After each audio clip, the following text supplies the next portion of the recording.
right, so today, in my opinion, this is the hardest lesson of the entire unit, for sure. Arguably, possibly the year. Oh my God. This is challenging, and it's challenging simply because of how much previous skill it's going to call on, right? So you got to be like super algebra ninja. You also have to be a super PreCalc Trig ninja.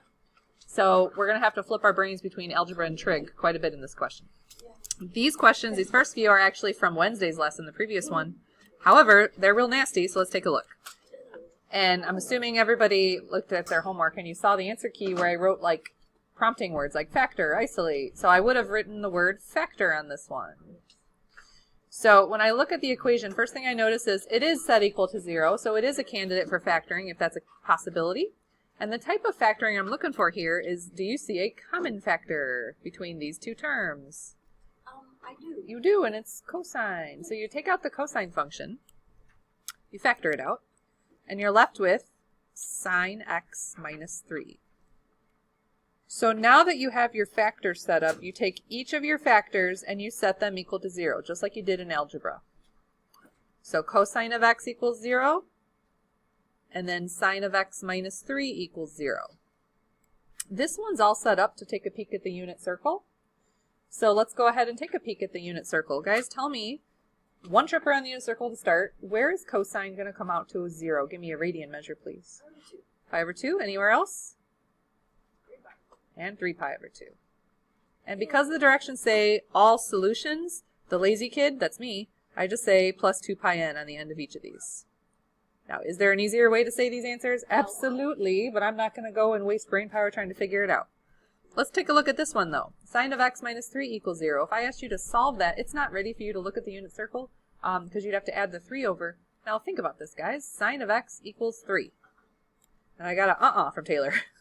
Sine does not equal 3. It wiggles between -1 and 1.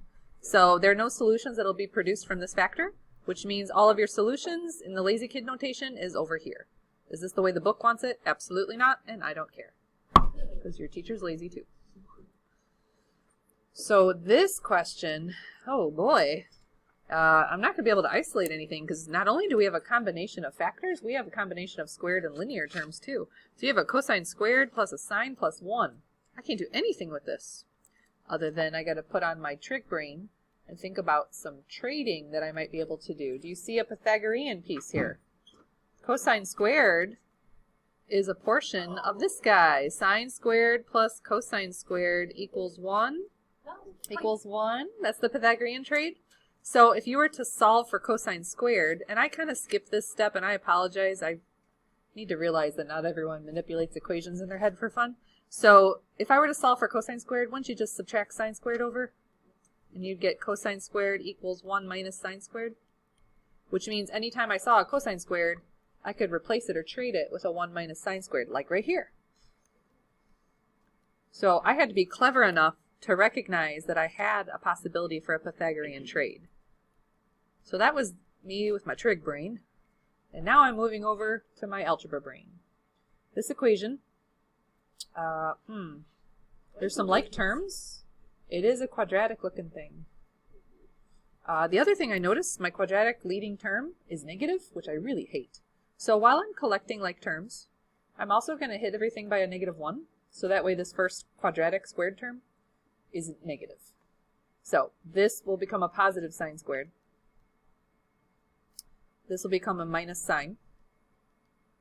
And then this positive 2, when you collect these, hit by a negative, will be a -2. So I'm still in algebra land. I'm thinking about this in terms of like a reverse foiling quadratic. So I can factor this.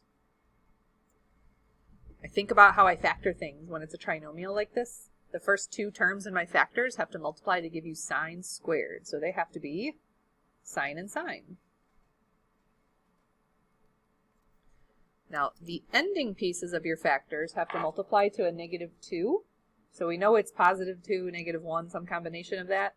I also need your arches to add up to a -1 sine.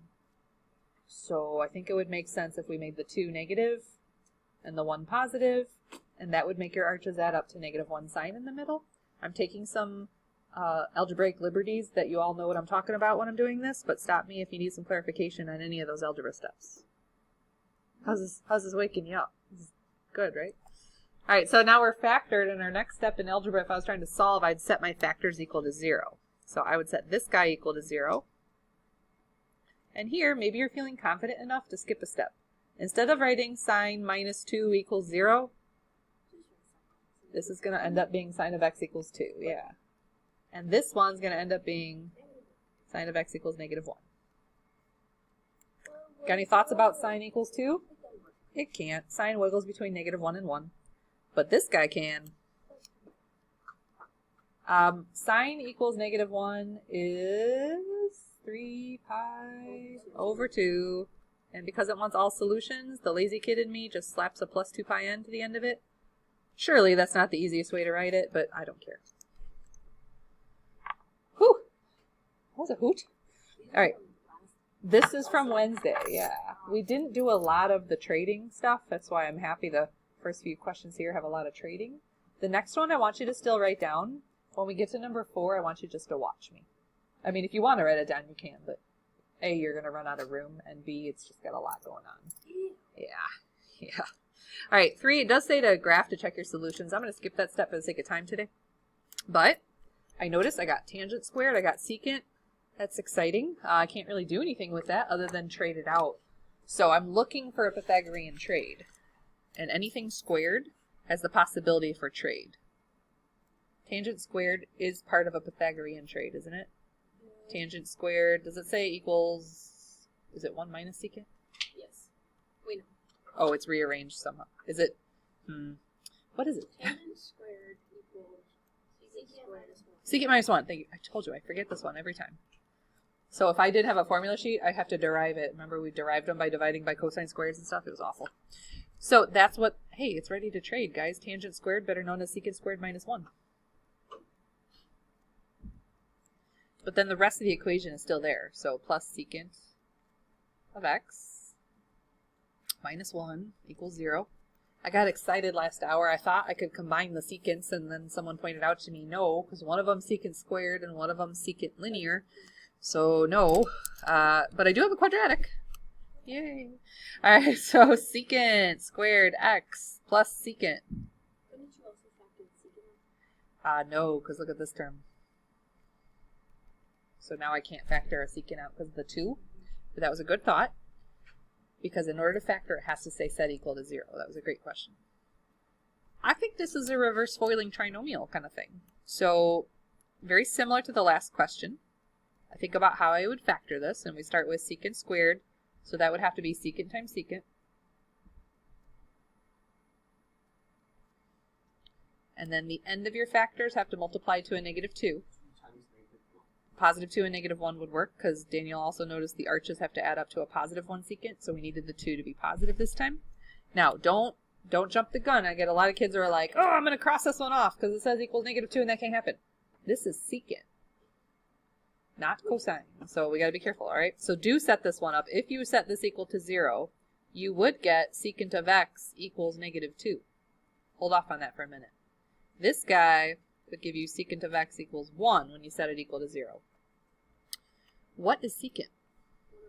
It's 1 over cosine. So what we're going to do here is we're just going to take this whole equation and we're going to flipsies it. Every part of it. So instead of calling it secant, we're going to call it cosine, and then we're going to flip this guy and say it's negative 1/2. That's a confusing thought, because remember this is like 1 over cosine. So if you took 1 over cosine equals negative 2, you can do that to an equation. You can just reciprocal like the entire thing if it's set up that way. You want me to go back and write? So secant, remember, is like 1 over cosine. So this is really what your equation said originally. And if you take it and flip it, it's cosine equals negative 1/2. There you go. So this guy, same idea. We're going to flipsies this one. Except this time, if you flip a 1, you still get 1. So that's a little lame. That's okay though. All right, tell me every place on the unit circle, and you should be looking at 2 places. Not there though. It equals negative 1/2. So methinks over yonder, and over yonder. 2 pi over 3 and 4 pi over 3. And lazy kid, lazy teacher goes plus 2 pi n because they want all solutions. No, wait. Oh, good call. First hour, you didn't tell me that. I was just sitting there writing all my answers. Dang it. All right. Good call. All right, where's cosine 1? 0. Good. I'm so glad you called that 0 and not 2 pi. Because a lot of kids call it 2 pi, but look at the instructions that Taylor just pointed out to me. It says 0 to 2 pi with a parenthesis on 2 pi. So you can't call it 2 pi. It's not included. Very good. So you only got 1, 2, 3 solutions. I should have been a little more careful, though, about undefined stuff. Like any place where cosine is 0, secant would be undefined, but there's also a tangent originally in this problem, and you know tangent's my arch nemesis. So tangent issues are 3 pi over 2, and pi over 2, which we didn't get any of those answers. So I'm going to walk away from this question. I think we're good. And then number 4. This is the one I want you just to watch.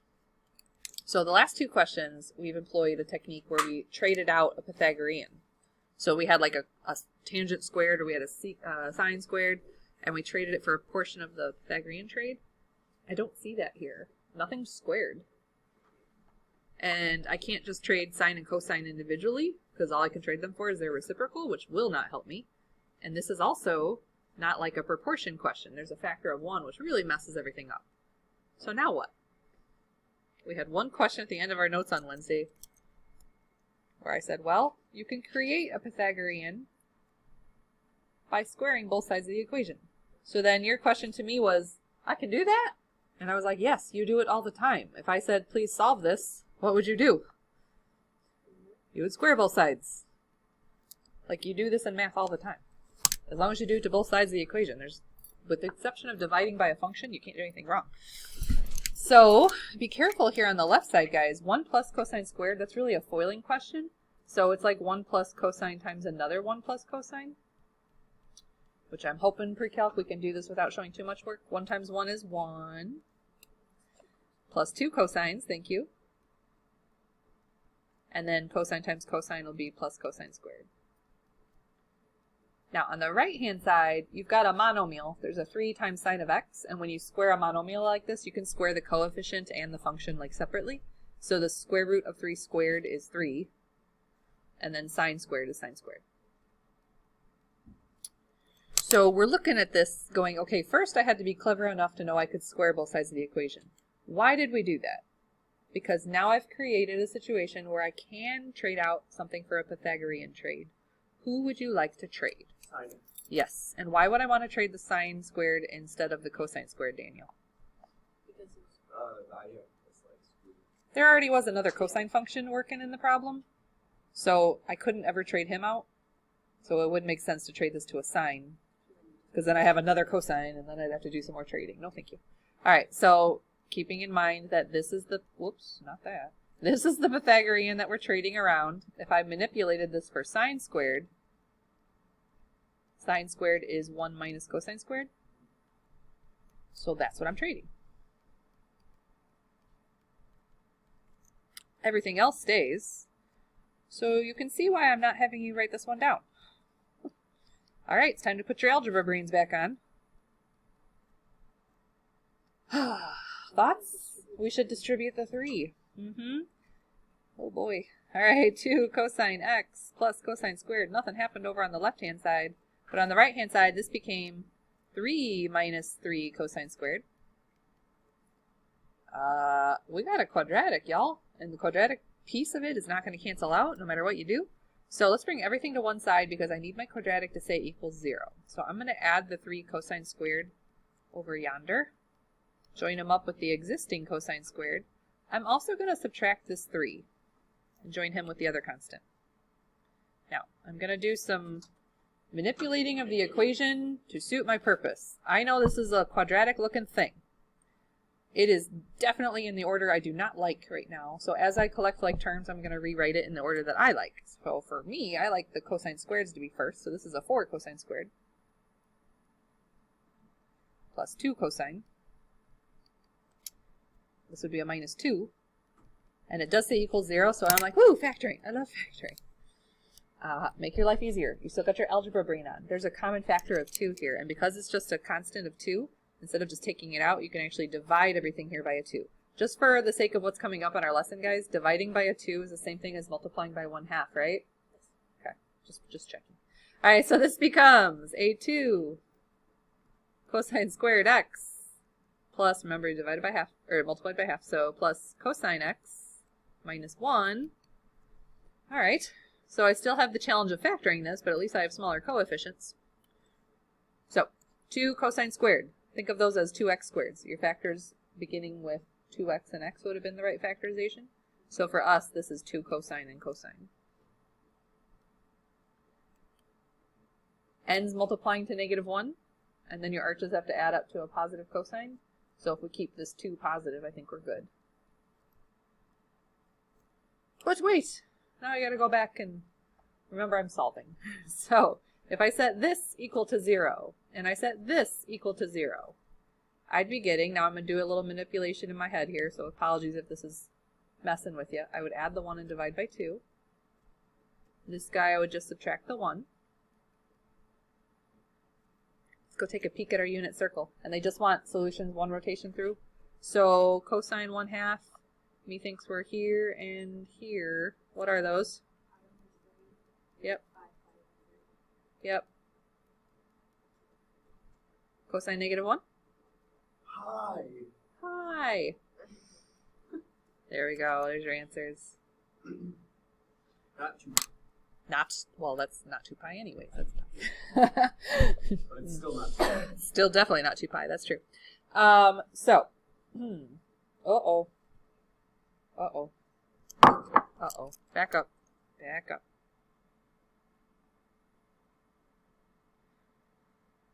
I got a weird note.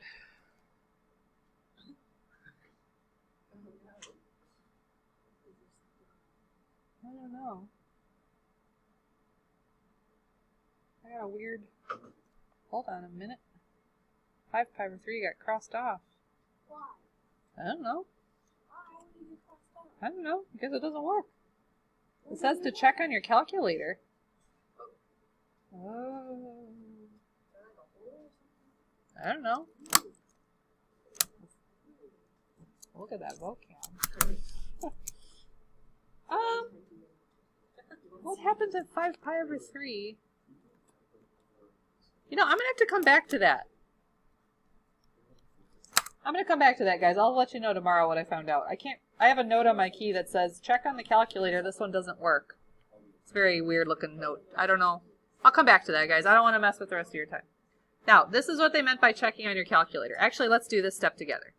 What I'd like you to do is go back to the original problem and type this function.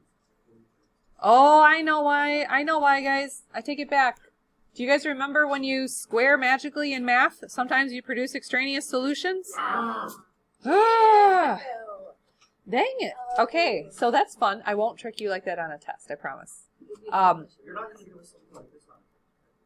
She just said Okay, not this elaborate. So like this question, if you think about all the skills we had to employ, like it was literally everything we did in lesson Wednesday. It was like... Yeah, so how about Yeah. you just make this the quiz? Just this one question, right? That would be something. I think you'd be spending 40 minutes on this one question and you'd be like tearing your hair out. All right, it all makes so sense. Like I understand how we got here, but there's no way I would be able to like think. it's really throwing you in the deep end, you know? All right, so I was trying to think of a trig reason why that solution didn't work, and I'm drawing a blank on that. But could y'all do this for me? Get this typed into y1. Get this typed into y2. And then for your window, because remember, they just wanted solutions 0 to 2 pi. For your x's, go 0 to 2 pi. Oh, what mode are you in, by the way? Radian. Yeah. And then for y's, it's like height, right? So you had cosine and sine functions would typically wiggle between -1 and 1, but this cosine function was shifted up 1. So just to be safe, I'm going to go -4 to 4. That's a pretty safe range window on these questions. And I'm not, I don't know, 0 to 2 pi for x and -4 to 4 for y. And you're in radian mode, right? Yes. All right, this is not the right question. Where are we at, child? 1 plus cosine. Man, you I know, just have 2 straight lines. oh, you're in the wrong mode. Apparently. It's awkward. -4 to 4 for y should work. If it doesn't, let me know. And are these supposed to match? No, we're going to see where they intersect. Yeah, they definitely don't match. I also got 2 straight lines. Check your mode. I did not. What? Are you in radian mode, child? It's still. Wait. How about that?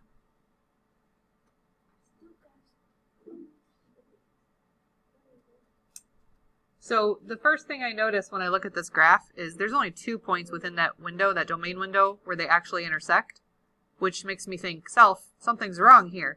So this was, for now, let's just call it a case of algebra where we created an extraneous solution because of the technique we use. The squaring technique often produces extraneous solutions, so watch out for that. And these 2 solutions here, well, I'm just looking at my list. I'm guessing this is pi. Oh, pi over 3, excuse me. And this is pi, I guess. They're basically the same graph. They look nothing alike. Just change. They're totally... Well, we've had this discussion. Cosine is sine. Just shifted, right? Wow, guys. Oh my gosh. How many times did I ask you your mode? But we don't need to call her dummy. That was mean. All right. So this was extraneous. Guys, I would never do that to you on a test where like you went through all this work and then like, ha ha ha. I'm trying to think of a trig reason to explain it. All I can come up with right now is in algebra, when you square in math as a technique for solving an equation, whether it be like an algebra 2 question, a pre-calc question, calc question, you run the risk of creating extra solutions because you've like created a much bigger original problem than you had. So sometimes the problem shows up with 3 solutions in this case. Turns out only 2 of them worked. How do you know it's not that one? So I was going off assumptions plus my last key, but the 2 solutions we have were like pi and pi over 3, right? So if I hit trace, actually let's intersect, let's do that. 5. And find the point of intersection here. Oh, 3.14159, who's that? That's pi. And then this guy would be 1 something, and then I would be like, I wonder if that's pi over 3. And it is. So that was very nasty, and I hope I don't do that to you on your homework, but I guarantee I don't do that to you on the test. Then I'd feel safe. I mean, if it was my test, and we do encourage you guys to use your calculator. My problem is, I don't want you finishing the question at the beginning of your test and going, I wonder if I did it right. And then spending 10 minutes trying to figure out whether you did it right or not. Like, that would be a killer of your time, and you don't get extra time on this test. So if you get to the end of the test and you're wondering if you did it right, then go back and visit. Okay? It is a nice adrenaline rush when you have 3 seconds left of class. It's not. And you're like, it's To not. do 20 questions. And then Taylor finds out she's in the wrong mode. I'm in the wrong mode the whole test. Ah. All right, so that's why I didn't make you guys write that one down. That was like horrible. There is a question on your test that is just that. Use your calculator to find me my solutions. I don't know what happened last year, but I kept getting kids with really weird answers. So I have 2 thoughts. Number 1, they were in the wrong mode. Number 2, they didn't know how to type it. That might have been an issue. Number 3, I think it was just flat out like they literally didn't, like they need bifocals. Like, I don't know what to tell you, kids. So like, for instance, number 7 has a lot going on, right? Right. That was my only thought. I think they just couldn't read. Like, if I typed that into y1, and then I would have to type the other side of the equation into y2. Now, what I'm going to ask of you on your homework and your test, I might tell you an X window. I know it has a parenthesis, not an inclusive bracket, but whatever, it's a window. For your Y's, I would say, I don't really know what this guy looks like. It's kind of, they got weird amplitude lines on them, don't they? You could try -4 to 4. Man, my key is like scribbly mess right now. For Y's. You don't even have to go that high, do you? Because you're just trying to see where it crosses 3, but... So you're going to get like a weird squiggly thing and then a line at 3. And within this window, you would see 4 intersection points. So you'd have to find all 4 of them. And I only want the X value. That's the thing I think some kids did wrong. When you intersect your functions and you find the intersection point, it gives you the whole intersection point at the bottom. Well, one of the y value on each one of them is going to be 3 because they want to know where it equals 3. I think kids kept giving me the wrong thing. I don't know. That's the hard part about using your technology on a test. If it goes wrong and you don't really write down a lot of information for me, I don't know what you did wrong. Sometimes it's just a mistype.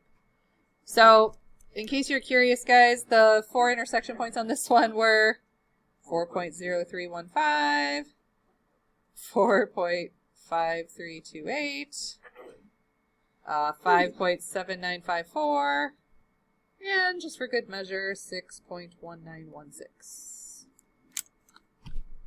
Which all were within the 0 to 2 pi range of this guy.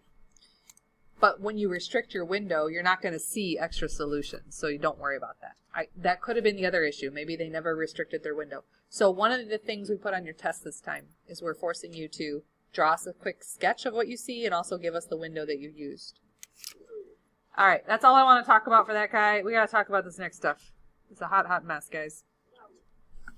Okay, ready? Do take notes on this one. Now, 9 and 10 look almost like the exact same question. But they're not. What's the big difference? One of them. 2 pi to 0 and then all. Yes. Now, up until today, we prefer the 0 to 2 pi question, right? Because we just get to make a trip around the unit circle and walk away. Well, that doesn't happen when you have something elaborate like this, where inside of the sine function, you have a double angle. It says 2x instead of x. So you guys don't know a trade for this yet, so we're going to use a technique that you use a lot in calculus and beyond. It's called U-Substitution. So, Oh, we're just going to call it U. yeah. And then are we gonna I've heard of that. Yeah, we're going to be like, ugh, I don't like this. I'm going to call it U, and I'm going to call you U. And I'm going to write a little note. I'm going to be like, U equals 2x. Don't forget, U equals 2x. Now, Why did we use this? Why did we use this for? oh, we did, yeah, when we did some fancy factoring last semester. Yeah, it was a good time. So, this is fun. Here's what's annoying. Today, all solutions is going to be the easier answer. You'll see.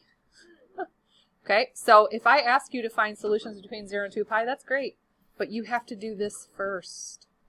You have to find all solutions.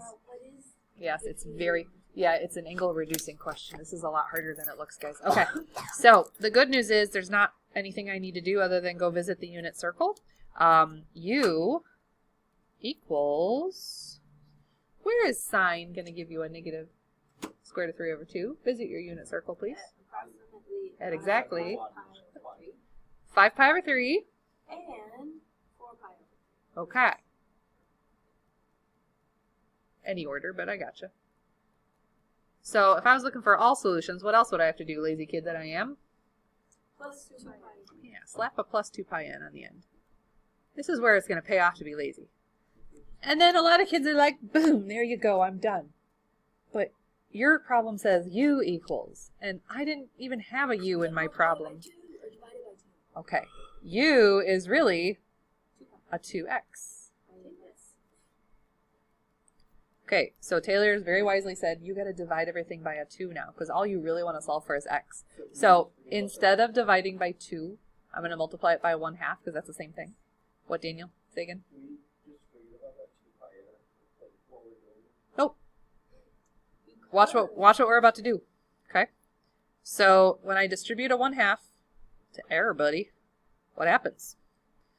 You get x equals, this is 4 pi over 6, better known as 2 pi over 3, plus 1/2 times 2 pi n. What would happen here? The 2's would cancel and you get plus pi n. So then over the other side would just be 5 pi over 6. Yep. So over here you got x equals 5 pi over 6 plus pi n. That's not that bad. Well, this would be all solutions. And over there, all you do is you just take away the No. pi over the pi n. Not take away, but you investigate. Investigate. You investigate. Okay. Guys, you're going to be adding pi n. Now, n stands for any integer starting with 0. So if you were going to throw a 0 into this, you'd be taking 2 pi over 3 plus 0. So you get 2 pi over 3. I don't really need to write these out twice. I don't know. So Are we gonna I'm find out taking... the number of rotations that we... Kind of. Now, n could be any integer. So who's my next integer in line? After 0, you got a 1. If you were to add 1 pi to this. All right, think of common denominators, guys. This is the same thing as 3 pi over 3, right? So 2 pi over 3 plus 3 pi over 3 is 5 pi over 3. Are you still within one rotation of the unit circle? Okay. If you were to add another 3 pi over 3 to that, that's too big, because that's 8 pi over 3, and that's bigger than 2. So now we go investigate this guy. Same idea. You're going to be adding rotation starting with 0. So 5 pi over 6 plus nothing is 5 pi over 6. But adding a pi is the same thing as adding 6 pi over 6. So that's 11 pi over 6, which is almost a full rotation. So Daniel says, don't even bother, keep writing, we're done. So you're only gonna ever have like 2 Pretty much. because you're gonna have Unless you have a super tiny angle. Yeah.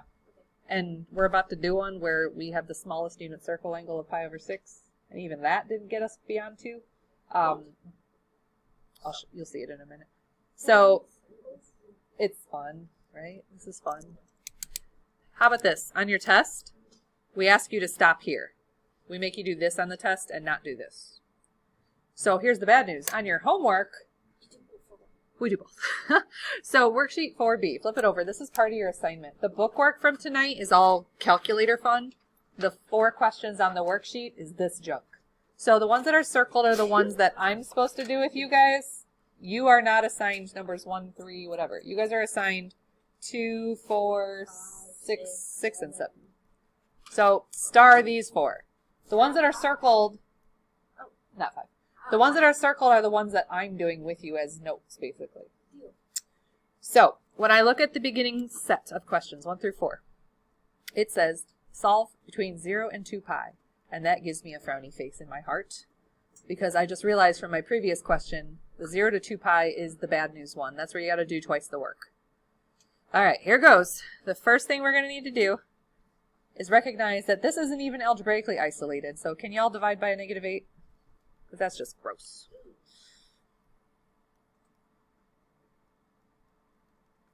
So 4 square root of 2 over -8 reduces to negative square root of 2 over 2. Now those of you who are thinking, man, that was a lot of work she did. I don't really want to write all that work out. We can skip the middleman. Remember that U-Substitution component? Instead of writing U equals and U equals, once I've done a few of these, I realize I'm really just going to come back and call it 2 theta. So I'm just going to call it 2 theta. It's just one less thing for a kid to get confused by, but sometimes in doing that, you confuse them more. So, it's like a fake Monday. Your little teenager brains are like on vacation mode still. I gotcha. All right, guys, tell me, in the unit circle, 1 trip around for now, where are you going to get a cosine of negative square root of 2 over 2? Yonder and yonder, which is 3. Good. 3 pi over 4 and 5 pi over 4. But even though it says solutions between 0 and 2 pi, you still start with all whoa, what happened? I don't know what's happening. Oh God, I hope not. We're still recording? Good news. So we're still going to start with plus 2 pi n. What is happening? No, I don't want my email. Seriously, goodness. Anywho, plus 2 pi n. I don't know. I guess no, I don't need to find my email or anything. Stop. Good Lord. I'm scared now. So we're trying to solve for Oh my God. Okay, you know what? Just hold on. I'm going to pause the video. Okay, so we're trying to solve for theta, which means we've got to divide everybody by a 2, better known as multiply by a 1/2. I like the fraction idea better, though, because we already have denominators. So this guy becomes 3 pi over 8 good, 3 pi over 8 plus pi n. plus pi n. And this guy becomes 5 pi over 8 good, plus pi n. good.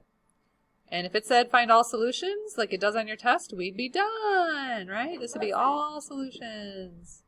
But it doesn't. It says find solutions only between 0 and 2 pi, non-inclusive on the 2 pi. So the listing of solutions if you start plugging in integers for n, starting with 0, that would be a 3 pi over 8. And then remember, adding a pi is the same thing as adding 8 pi over 8. So 11 pi over 8, which is still within our boundary, right? But if I add another 8, I'm going to be at 19 over 8, which is over 2, so I'm going to stop. Now this guy, again, it's like eating pi. Okay, 8 pi over 8. It's like adding 8 pi over 8. So that would be, what, 13 pi over... Oh, I forgot my important one, though. Who did I forget? 5 pi. Yeah, I forgot the original one. 5 pi over 8. When you add nothing to it. Now 13 pi over 8. And if I add another, that'd be 21, and I'm going to stop because that's bigger than 2. 21 over 8 would be way bigger than 2.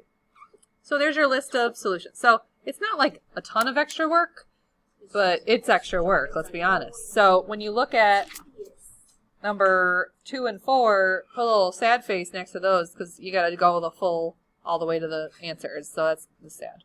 But when you look at 6 and 7, hey, you get to stop at all solutions. So that's good, right? Let's look at number... They're all kind of fun. And we can do 3. Whoa. Let's look at 8. Yeah. I'm not a super big fan of number 8. First of all, the sine 3 theta is not isolated, so I would have to like add 1 over. The other thing I noticed is you got this weird fraction thing. You can separate them. So this is like negative 2 over 2 plus the square root of 3 over 2. I'm not even ready to talk about trig yet. Like, I'm just talking about what is this mess, you know? I would add the 1 over, and something kind of cool happens here. The negative 2 over 2 and the positive 1, like that's 0. So you end up with square root of 3 over 2 equals the sine of 3 theta this time. So this is a triple. Ooh. That complicates things a little bit, but not much. So again, you can use the U-Substitution, or you could just skip the middleman and say 3 theta equals. And we know we're looking for 2 spots. What are the 2 spots on the unit circle where sine is square root of 3 over 2? Must have a thing for the pi over 3 families. We had it a whole bunch today. Is it pi over 3? And 2 pi over 3. And all solutions, regardless of whether that's where we stop or not, you start with 2 pi n. So what do we do to fix this? Yeah, this guy gets divided by 3, or better yet, multiplied by 1/3. Thank you. So, hot dog, we're almost done. All right, theta equals, hit everybody here by 1/3. Pi over 9 plus 2 pi over 3. And you need to sneak an n somewhere there. It could be numerator or to the side. And then theta here would be 2 pi over 9 plus 2 pi n over 3. Yep. And because they wanted all solutions, happy face, we're done. Whew, good, because I didn't really want to figure that one out. So, I'm with you. Those aren't super fun. And that one question that we did, and I had you guys just watch, that was like the Mount Everest of, let's see how many topics I can put in one problem. The trig trading is probably the hardest thing for kids to recognize, so please do get your homework done, guys. We still have more to do. I think we got to do worksheet 5 tomorrow as part of our review. And I want to be able to answer questions off your homework tomorrow. So I hope you had a chance to catch up on this long weekend. Otherwise, tonight. All right, good luck.